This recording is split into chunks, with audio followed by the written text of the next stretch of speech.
Jawa Timur sebagai wilayah rawan bencana memiliki berbagai macam ancaman bencana, baik bencana alam maupun bencana non-alam seperti banjir, angin kencang, banjir bandang, kekeringan, gempa bumi, tanah longsor, tsunami, erupsi gunung api, kebakaran hutan, dan lahan hingga pandemi.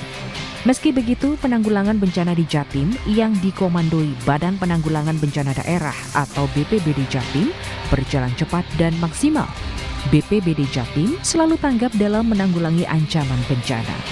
Dari data BPBD Jatim, jumlah bencana di Jatim tahun 2022 tercatat 244 kejadian. Jumlah ini menurun jika dibandingkan tahun sebelumnya, di mana tahun 2021 ada 310 bencana. Tahun 2020, 273 bencana, dan tahun 2019, 459 bencana. Jumlah korban bencana di Jatim juga berhasil ditekan.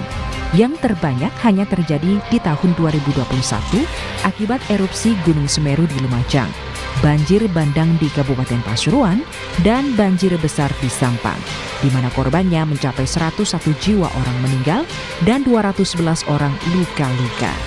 Dengan berbagai kejadian bencana itu, Gubernur Jawa Timur Khofifah Indar Parawansa bersama BPBD Jatim dan dinas terkait langsung bergerak terjun ke lokasi memberikan bantuan.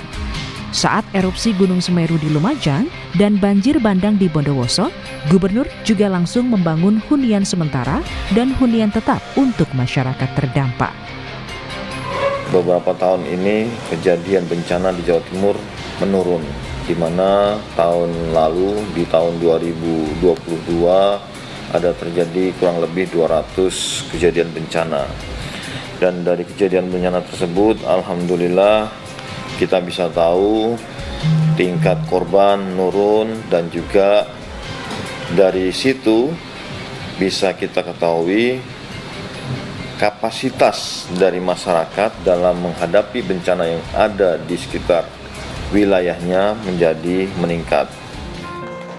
Menurutnya, jumlah korban bencana di Jatim ini tidak lepas dari program Gubernur Jawa Timur dalam membentuk Desa Tangguh Bencana atau Destana. Hingga kini, jumlah Destana di Jatim terus meningkat.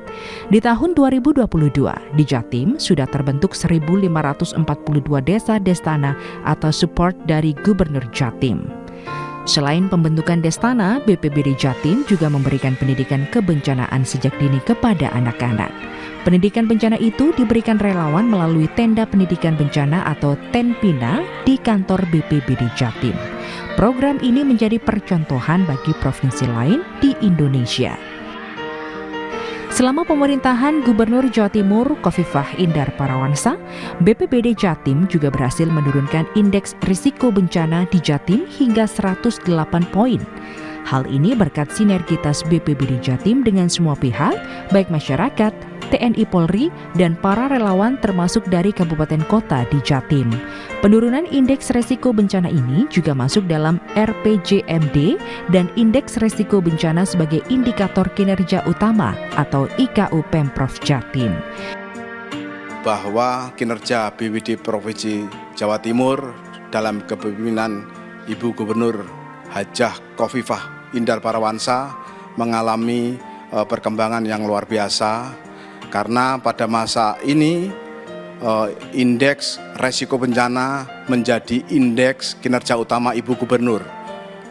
Indeks kinerja utama sebelumnya tidak ada indeks resiko bencana. Pada masa bakti Ibu Gubernur menjadi target pencapaian.